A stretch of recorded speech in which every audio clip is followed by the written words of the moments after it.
magnifique, ce destrier de glace, on peut l'obtenir en réalisant un glitch très simple. Mais avant de le mettre en place, on va tout d'abord comprendre comment il fonctionne en s'intéressant à la théorie. Dans un premier temps, si on gèle notre cheval avec une flèche de glace par exemple, il devient tout blanc et se retrouve figé. Et après quelques secondes, il se libère de l'état qui l'emprisonne.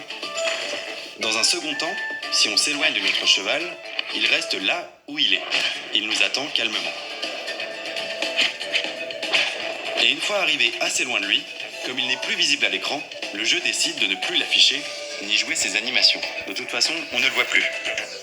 Ce glitch va nous demander de jouer avec ces deux paramètres. D'un côté, on glace notre cheval. De l'autre, on s'éloigne de ce dernier pour qu'il ne soit plus interprété par le jeu. Le cheval va ainsi conserver son apparence de glace, et lorsque l'on se rapproche de lui, il reste toujours glacé. Et on peut de nouveau le chevaucher. La difficulté de ce glitch consiste à s'éloigner de notre cheval avant qu'il ne dégèle. C'est pourquoi on va avoir deux techniques pour y parvenir. La première consiste à placer notre cheval proche d'un point d'eau. Vous allez comprendre pourquoi juste après. Pour cet exemple, je vous propose de nous rendre à l'ouest des plaines d'Hyrule, au-dessus des ruines du Temple des Sages. On peut y accéder facilement depuis la tour de la plaine.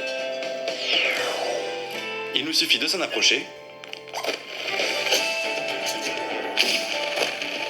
Si votre cheval n'a pas de selle archéonique, il va falloir y aller bien évidemment à cheval. Comme je possède la selle archéonique, il me suffit de siffler pour le téléporter. On peut également placer une amulette de téléportation au même endroit pour conserver cette position. Une fois le cheval sur place, on va maintenant se téléporter un peu plus au nord, à la tour des collines. Vu d'ici, on ne peut plus voir notre cheval car il est derrière ses hauteurs. On va devoir retourner le voir en paravoile. Cependant, on ne doit pas toucher le sol. Pour ce faire, on va utiliser le glitch de Wind Bomb.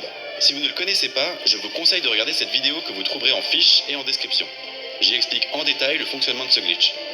On lance notre Wind Bomb depuis la tour des collines.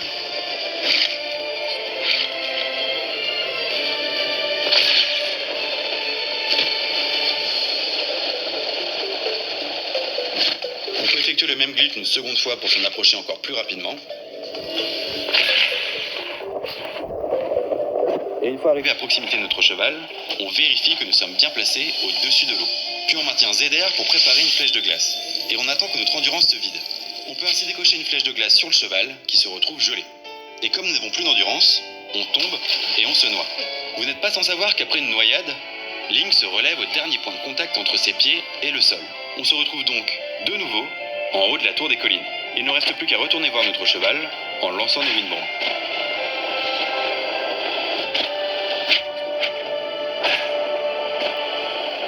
Et là, surprise, on aperçoit notre magnifique cheval de glace. On peut le chevaucher sans problème.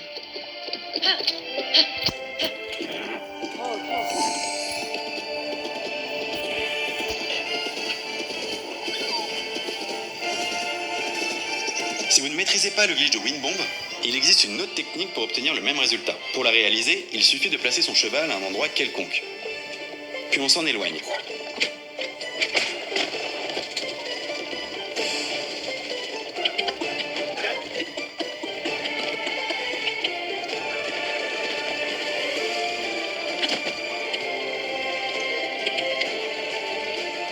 Une fois arrivé à bonne distance, on équipe l'arc archéonique. On choisit l'arc archéonique car il a une très grande portée.